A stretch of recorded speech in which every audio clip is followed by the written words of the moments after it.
Hello students, आज हम पढ़ेंगे लाइफ प्रोसेस। लाइफ प्रोसेस का जो टॉपिक है वो है respiratory system in human being.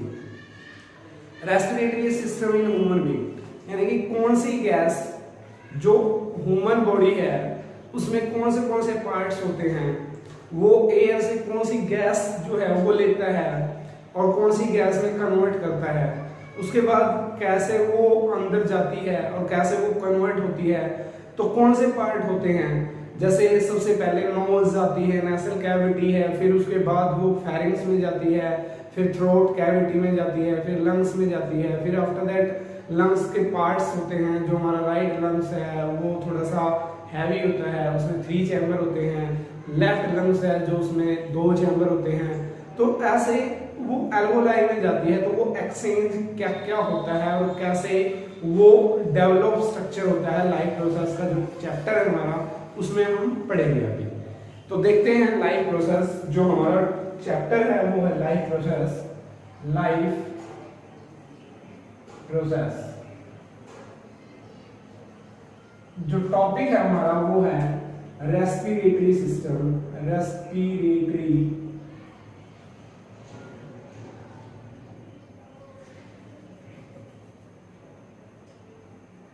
Respiratory system in human being. Respiratory system in human being, तो ये टॉपिक है हमारा। इसमें हमें पता है कि मैंने अब पहले प्लांट्स रेस्पिरेटरी सिस्टम हमने पढ़ा था, तो उसका जो स्ट्रक्चर था प्लांट्स का वो वेल डेवलप्ड नहीं था। तो इसका जो स्ट्रक्चर है ह्यूमन बीइंग का, जो रेस्पिरेटरी सिस्टम है वो वेल डेवलप्ड होता है, क्योंकि इसमें पार्ट्स अलग अलग पार्ट्स होते हैं। क्या लिखेंगे? Animal have well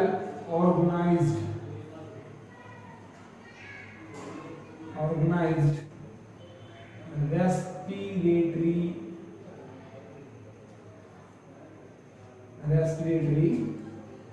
system।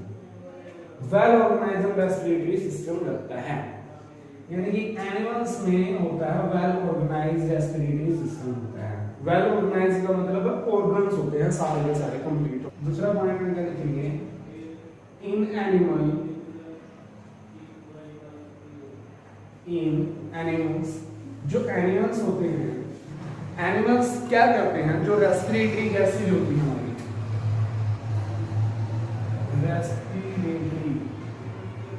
Respiratory gases are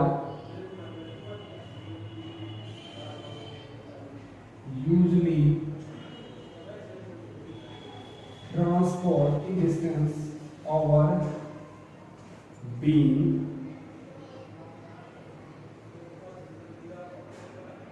distance inside an animals। तो ये इनसाइड करते हैं, मतलब क्या हुआ? एनिमल जो रेस्पिरेटरी गैसेस है ना usually transport over being distance inside animal, यानी कि बहुत दूर तक लेके जाते हैं गैसेस को, एक स्थान से दूसरे स्थान तक लेके जाते हैं। जो हमने एयर ली है ना वो कहां तक जाएगी? पूरे बॉडी पार्ट तक जाएगी। तो वो कहां तक लेके जाएंगे? एल्वोलाई तक जाएगी। नोज से गई और एल्वोलाई तक पहुंचेगी। तो ये बहुत लंबी डिस्टेंस। देखो नेक्स्ट पॉइंट क्या है? The animals occurs much faster rate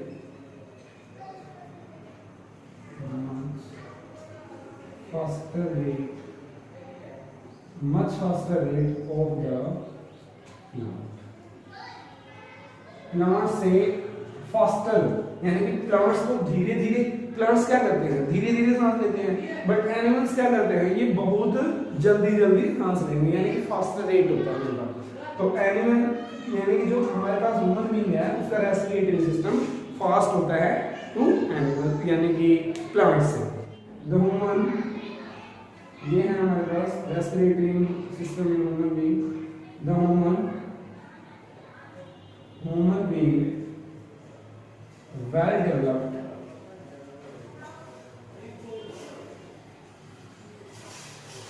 well developed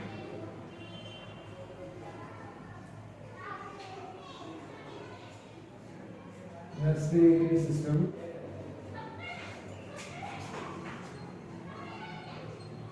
consists of number 1 nostril, number 2 पहले नोस्ट्रिल यानी कि knows,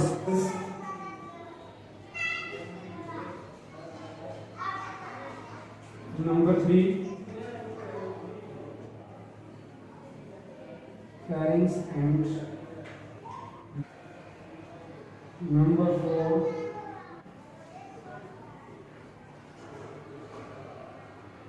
number 5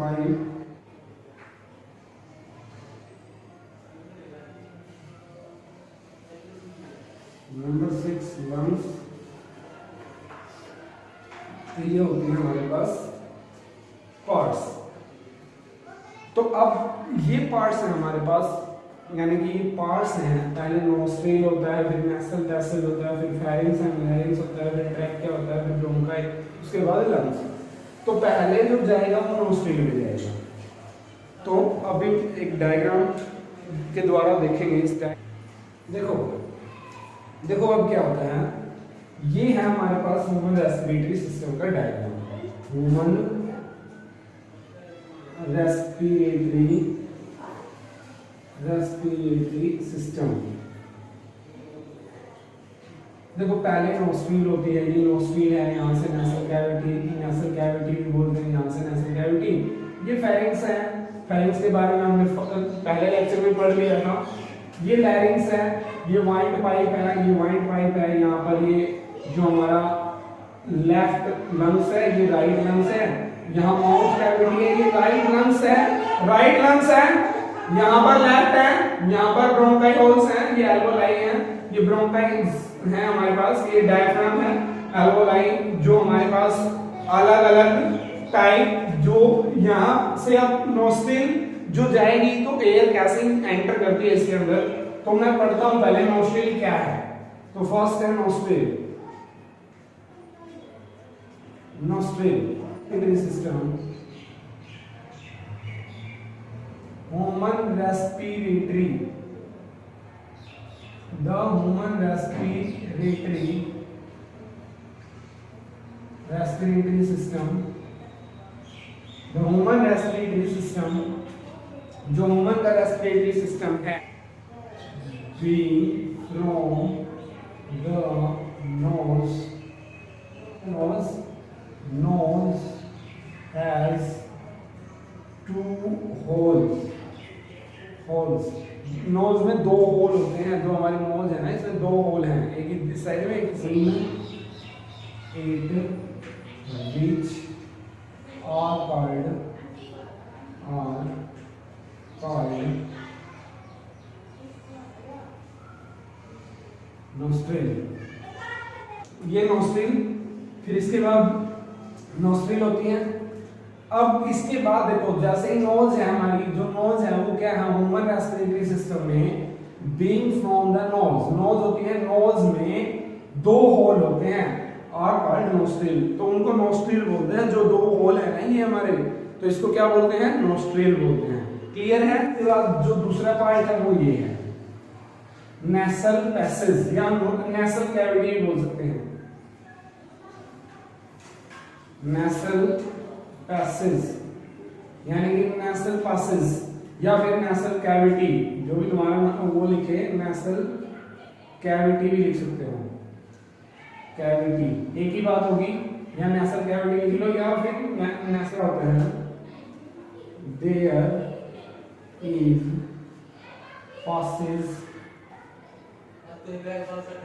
passes in the nose behind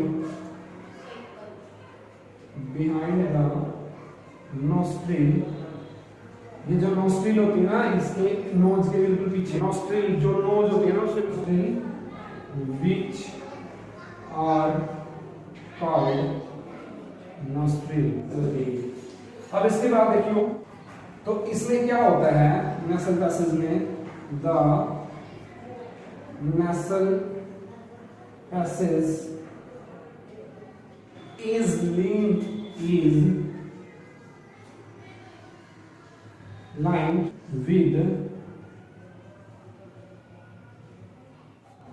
fine layer and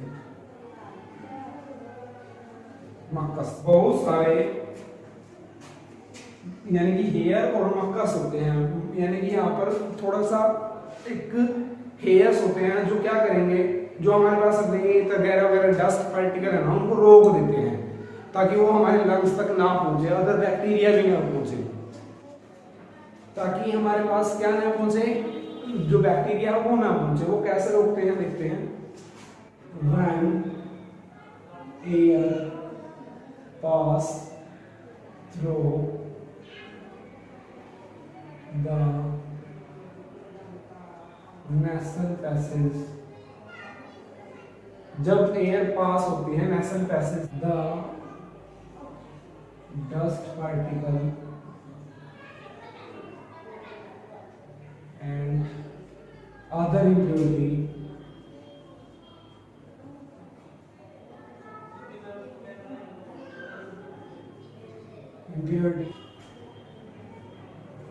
other impurities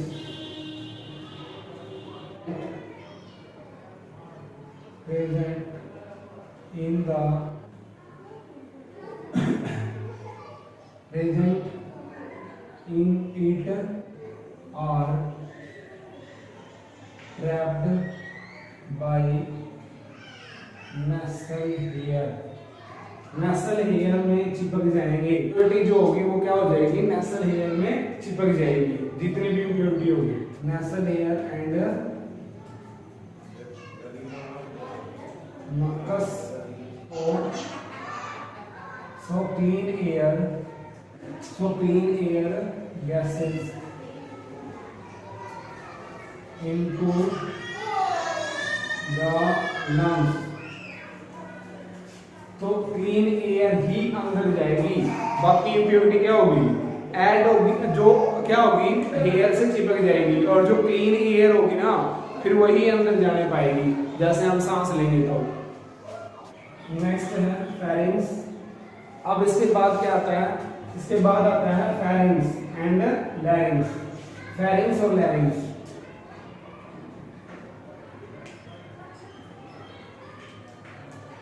pharynx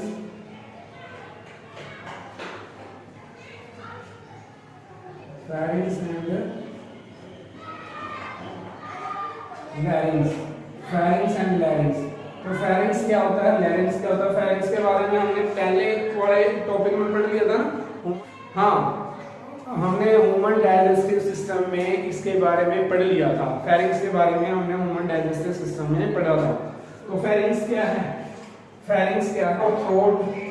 तो ये फेरिंग्स जो हमने पढ़ा था ये मैंने बता दिया था पहले भी। और लैरिंग्स the part of throat between the mouth and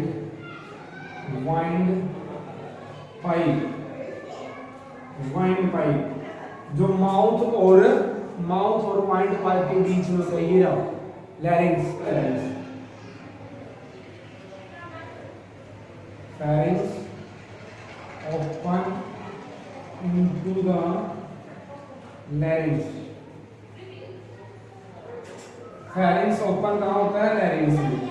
जो फेरिंग्स है हमारा वो ओपन कहाँ होगा, लैरिंग्स में। लैरिंग्स ये है, जो ये रहा हमारे पास लास्ट पार्ट। तो वॉइस बॉक्स भी बोलते हैं, वॉइस बॉक्स। इसके बाद जो अब देखो, इसके बाद क्या आता है, फेरिंग्स, लैरिंग्स, इसके बाद ब्रोंकाई। क्या आता है, ब्रोंकाई। इसके बाद जो हमारा लास्ट टॉपिक आता है वो है ब्रोंकाई।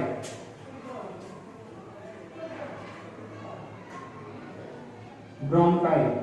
अब ब्रोंकाई में क्या होता है बेटा, ब्रोंकाई होता है, अब ब्रोंकाई में क्या होता है बेटा, ब्रोंकाई जो हमारे पास अब लास्ट जो पार्ट है ना, जो दो पार्ट है, मैंने बताया था कि लंग्स में खुलते हैं।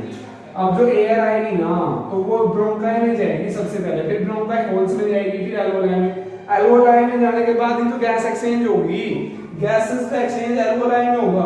अब ब्रोंकाई होल्स जो मैंने बताया था, जो हमारा हार्ट जो राइट लंग्स है ना वो थोड़ा सा बड़ा होता है देन लेफ्ट लंग, क्योंकि यहाँ पर तो 3 चैम्बर हैं और यहाँ पर हमारे पास 2 ही चैम्बर होते हैं।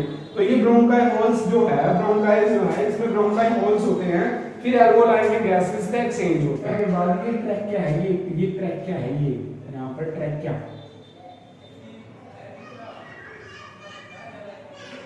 ट्रैकिया, तो ट्रैकिया, ट्रैकिया। अब ट्रैकिया क्या करता है, जो मैंने बताया था कि जो फेरिंग्स है, जो हमारे पास भोजन खाया वो एयर जो हमने जब हम सांस लेते हैं खाना खाते हैं तो वो उसके ऊपर कवरिंग पार्ट बना लेती है। तो जैसे ही हमें खाने की जरूरत है तो वो ऐसे खाना यानी कि खाना जब जैसे जाएगा तो एयर को रोक देती है ऐसे, और जैसे ही एयर जाएगी फिर वो खाने को रोक देती है ऐसे। तो वो एक कवरिंग पार्ट होता है जिसको trachea is a tube like made up of cartilaginous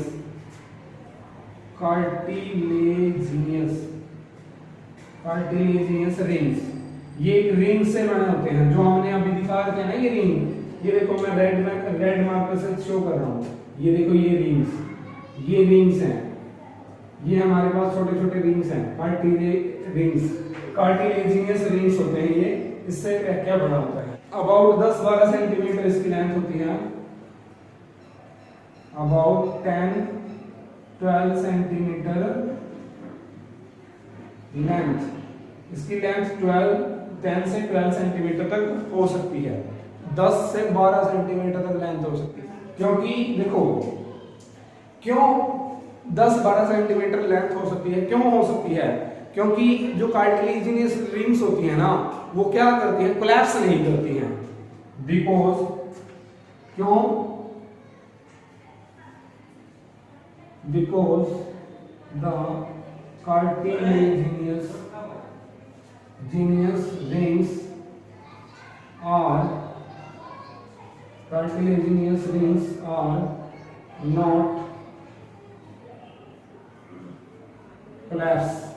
not collapse नहीं करती हैं, ये ऐसे जुड़ती नहीं है, ना तो ये कुछ वो करती हैं कि भाई ये छोटी हो जाए, ना ये बड़ी हो सकती हैं, ये एज इट इज ही रहती हैं, इसीलिए कोलैप्स नहीं करती हैं, आर नॉट कोलैप्स। ये even when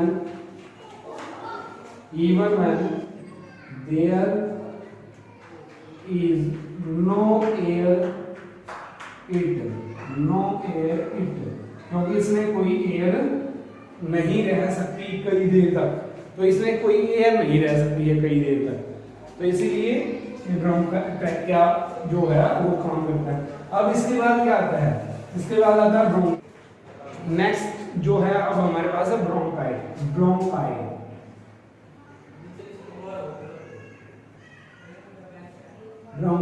तो ब्रोंकाई क्या होता है, जो हमारे पास अभी मैंने बताया था ब्रोंकाई जो दोनों पार्ट्स में खुलेंगे वो ब्रोंकाई है।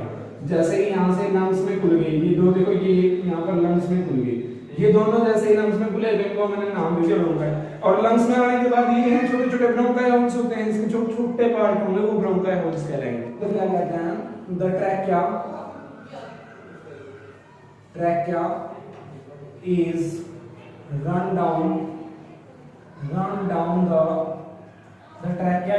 down the जो trachea है वो run the neck and divide into two smaller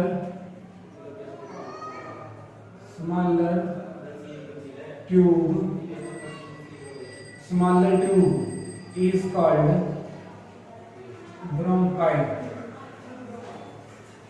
bronchi. तो उसको जो दो स्मॉलर ट्यूब में बट गया तो उसको क्या नाम दे दिया, ब्रोंकाई। जो हमारे पास ट्रैकिया था वो नीचे आने के बाद, नेक से नीचे उतरने के बाद दो पार्ट में डिवाइड हो जाता है, दो पार्ट में डिवाइड हो गया तो ऐसे पार्ट में डिवाइड हो गया तो इनको नाम दे दिया ब्रोंकाई। देखो अब क्या होता है, अब जैसे दो भाग में डिवाइड हो गया तो उनको दो नाम दे दिया, the two bronchi are connected into the two lungs, lungs में कनेक्ट होते हैं। तो दो ब्रोंकाई दोनों लंग्स में कनेक्ट हो जाते हैं। तो दोनों लंग्स में कनेक्ट होने के बाद अब देखो, अब इसके बाद क्या आ गया, अब इसके बाद ब्रोंकाई आएगा हमारे पास लंग्स। तो लंग्स में कनेक्ट हो रहे हैं तो लंग्स आ गया। तो लंग्स में क्या होता है, लंग्स क्या होते हैं, टू ब्रोंकाइस। अब इसके बाद हमारे पास आता है लंग्स। लंग्स में हम क्या लिखेंगे, लंग्स में हम लिखेंगे, ये तो मैंने पहले लिख दिया, क्या लिखेंगे, the two bronchi are connected into the two lungs, दोनों लंग्स से कनेक्ट होते हैं। ये जो दोनों ब्रोंकाई है ना, दोनों लंग्स से कनेक्ट हो गई। तो दोनों लंग्स से जब ये कनेक्ट हो रखे हैं, अब इसके बाद क्या होता है कि जो एयर हमारी जा रही है, जो एयर हम ले रहे हैं, वो कहां जाएगी और कैसे जाएगी, तो उस चीज को हम ब्रोंकाई होल्स के बाद जो हमारे पास होता है ना, छोटे छोटे ब्रोंकाई होल्स होते हैं, तो उनमें वो डाइवर्ट यानी कि कन्वर्ट क्या करेंगे, वो एल्वोलाई तक लेके जाएंगे उस एयर को, और फिर वहां पर एक्सचेंज करेंगे कि कार्बन डाइऑक्साइड कैसे आई और ऑक्सीजन हम कैसे निकाल रहे हैं उस चीज में से। तो देखो इसमें क्या लिखेंगे नेक्स्ट पॉइंट में, the lungs lie into the chest cavity, जो चेस्ट कैविटी के अंदर होते हैं। लंग्स कहां पर प्रेजेंट हैं, चेस्ट कैविटी में, जो हमारी चेस्ट रिब केज के नीचे होते हैं लंग्स। जो हमारे पास ये रिब केज है ना, इनके डाउनवर्ड चेस्ट कैविटी में है हमारे पास लंग्स कैविटी और थ्रोट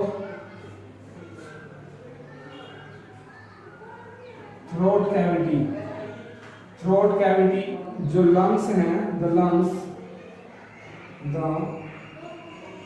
lungs are covered, जो लंग्स है वो कवर होते हैं, जो lungs by two thin membrane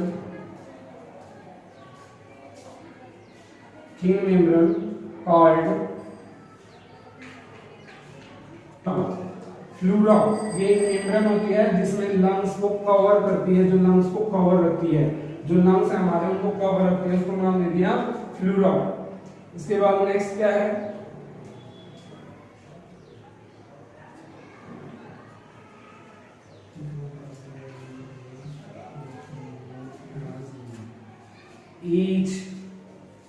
each bronchi are divided in the lungs are smaller tubes called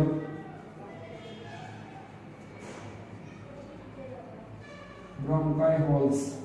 तो जो छोटी छोटी ट्यूब्स मैंने ये देखो यहाँ से बताई थी, छोटी छोटी ट्यूब्स में खुल गया, तो ये छोटी छोटी ट्यूब्स जो होती हैं वो ब्रोंकाई होल्स होती हैं। जो छोटी छोटी ट्यूब होती हैं वो ब्रोंकाई होल्स होती हैं। इसमें नेक्स्ट है the smallest bronchi holes have tiny air sac there and called alveoli।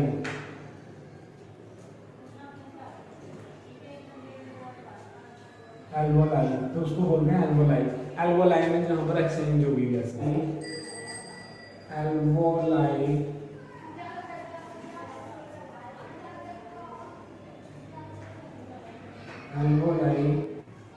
is the place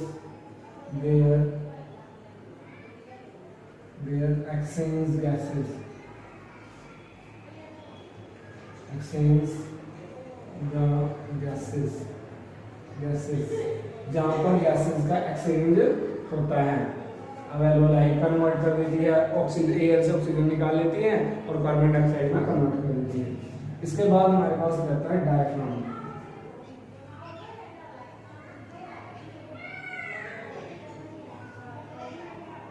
diaphragm, diaphragm, diaphragm क्या होता है?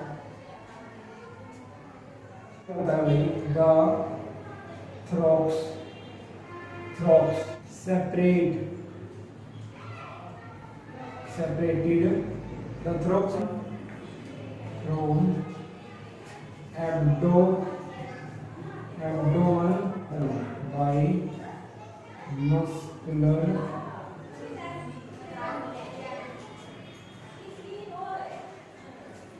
जो सेपरेट करता है ये डायफ्राम, इस चीज को सेपरेट हो जाता है, इस चीज में सेपरेट हो जाता है। जब ये सीधा होगा एक बार ये ऐसे हो जाएगा, तो ये सेपरेट करता है, अलग अलग पार्ट्स होते हैं इसके डायफ्राम के। क्लियर है? हमारे पास रेस्पिरेटरी सिस्टम क्लियर हो गया होगा। इसके बाद होगा हमारे पास मैकेनिज्म।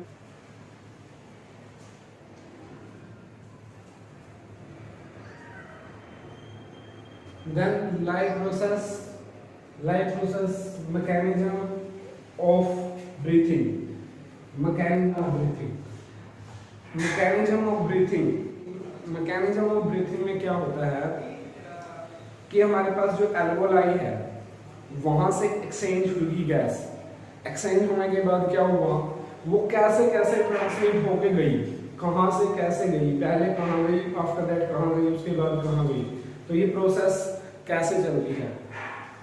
लेट्स सी, देयर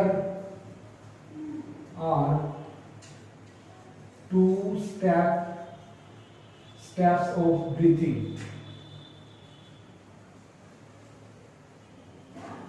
दो स्टेप होते हैं हमारे पास ब्रीथिंग के, दो स्टेप है हमारे पास ब्रीथिंग के, दो स्टेप होते हैं।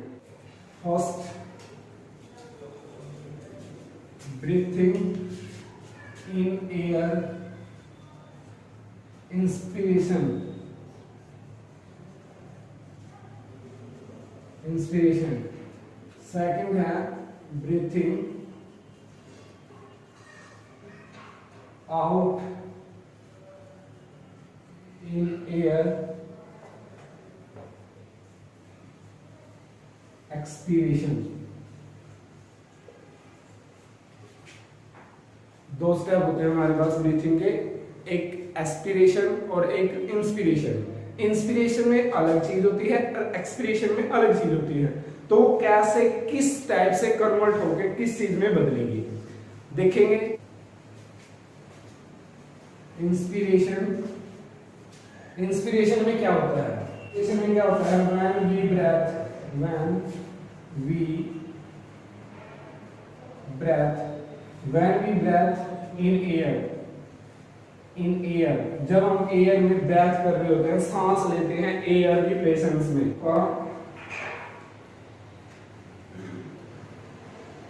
डायफ्राम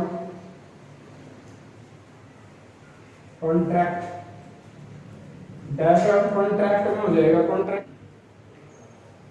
बिकेम फ्लैट, फ्लैट हो जाएगा डायफ्राम, जैसे सीधा हो जाएगा, बिल्कुल जैसे बिल्कुल सीधा हो जाएगा। Rib move upward and outward, जो रिब केज है हमारा वो एक बार अपवर्ड डायरेक्शन में जाएगा और एक बार डाउनवर्ड डायरेक्शन में जाएगा। एक बार तो रिब केज है जो हमारा वो अपवर्ड आएगा और एक बार डाउनवर्ड जाएगा। इसके बाद क्या होगा, increase the volume of throat cavity, जो वॉल्यूम है थ्रोट कैविटी का वो इंक्रीज हो जाएगा, थ्रोट कैविटी का वॉल्यूम इंक्रीज हो जाएगा। इसके बाद क्या होगा, प्रेशर है, प्रेशर इन लंग्स डिक्रीज हो जाएगा। एयर प्रेशर, लंग्स का एयर प्रेशर डिक्रीज हो जाएगा क्योंकि वो दबाएंगे, नीचे दब जाएंगे। इसके बाद क्या होगा, एयर फ्रॉम आउटसाइड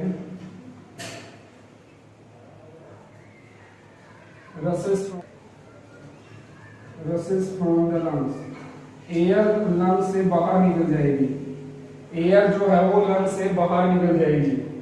इसका एक डायग्राम भी है, वो देखो, इंस्पिरेशन, रिब मूव अपवर्ड, देखो यहाँ पर रिब है जो मूव कर रही है अपवर्ड डायरेक्शन में। ये क्या हो गया यहाँ पर, diaphragm contract became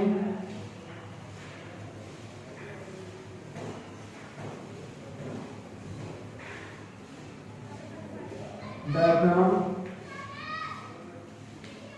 became contract, flat हो गया, ये देखो सीधा हो गया बिल्कुल यहाँ पर। तो ये क्या है, इंस्पिरेशन। तो ये है increase volume throat cavity, increase volume throat cavity. Throat cavity का वॉल्यूम जैसे इंक्रीज हो गया तो ये चीज, ये हिस्सा बढ़ गया, इंक्रीज हो गया। तो ये कैसे हो गया, ऐसे आएगी एयर, अंदर आ गई एयर कमी, एयर बाहर निकल रही है, ऐसे ही बाहर निकल रही है डायफ्राम से। क्लियर। अब इसके बाद नेक्स्ट जो है वो है expiration.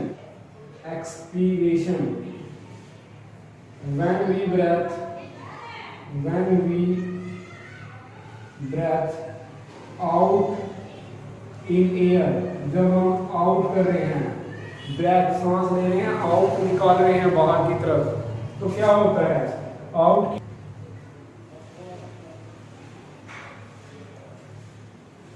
Diaphragm relax and became dome shaped, डोम शेप में आ जाएगा। जो डायफ्राम है हमारी डोम शेप बन जाएगी, कुछ ऐसे मुरझा ही जाएगा, मुड़ जाएगा, डोम शेप में आ जाएगा। उसके बाद क्या हुआ, rib cage move downward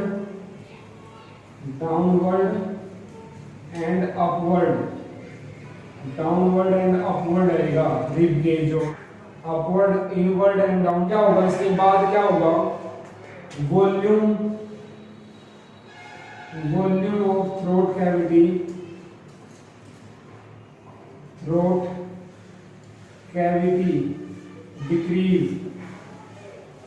decrease होगी। इसके बाद क्या होगा, volume of throat cavity decrease हो जाएगी, थ्रोट कैविटी ऐसे, ये चीज है ना, ऐसे मुड़ जाएगी, यानी कि क्लैप्स कर लेगी थोड़ी सी।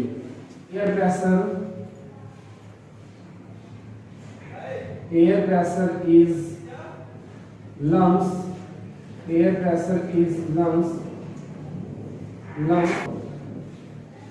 इंक्रीज हो जाएगा एयर प्रेशर, लंग्स का एयर प्रेशर इंक्रीज हो जाएगा, लंग्स पे एयर का प्रेशर पड़ेगा और वो इंक्रीज हो जाएगा।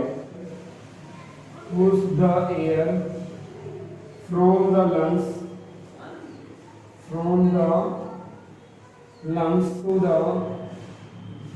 into the trachea, nostril and out the body into air। तो ये बाहर निकाल देगा। जिसका डायग्राम है वो इस, तो एक्सचेंज कैसे, मान लिया एल्वोलाई, ये एल्वोलाई है, ये है जो हमारी कैपिलरीज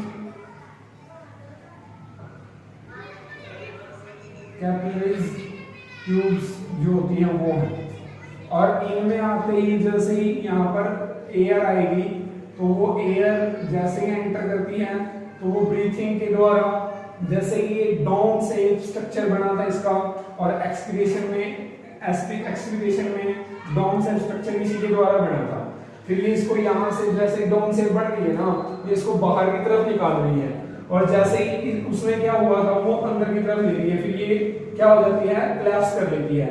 तो एल्वोलाई ही हमारे लंग्स को फुलाती है, और एल्वोलाई ही हमारी जो सांस लेने में हेल्प करती है। एक्सचेंज ऑफ गैसेस, इनसे क्या होता है, ऑक्सीजन हम ले लेते हैं और कार्बन डाइऑक्साइड कन्वर्ट हो जाती है।